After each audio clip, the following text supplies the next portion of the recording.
بسم اللہ الرحمن الرحیم۔ چاہیں یا نہ چاہیں مگر نظام بدل رہا ہے۔ جج ابوالحسنات آج بڑھ گیا۔ نواز شریف کے گھر جاتی عمرہ میں ابھی سے ماتم برپا ہے۔ پاکستان کی اسٹیبلشمنٹ آج ایک اور کیس میں اڈیالہ جیل کے قیدی سے پھر ہار گئی۔ چودھری نظام الدین آج پھر بے بس دکھائی دے رہا ہے۔ پاکستان کی عدلیہ نے خواب غفلت سے پھر انگڑائی لی۔ طاقتور حلقے دوبارہ اپنا سا منہ لے کر رہ گئے۔ مظلوم نے آج بھی ظالم کو للکارا۔ اسلام آباد ہائی کورٹ نے سائفر کیس روک دیا ہے۔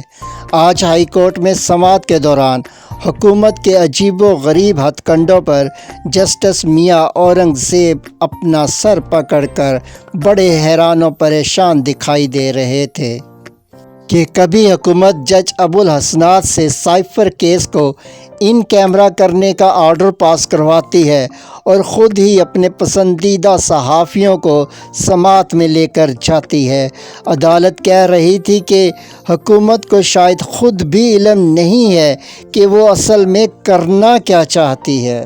سائفر کیس حکومت کے منہ میں چھپکلی بن گیا ہے جسے وہ نگل سکتی ہے نہ اگل سکتی ہے۔ عمران خان کے لیے آج بہت بڑی خوشخبری ہے۔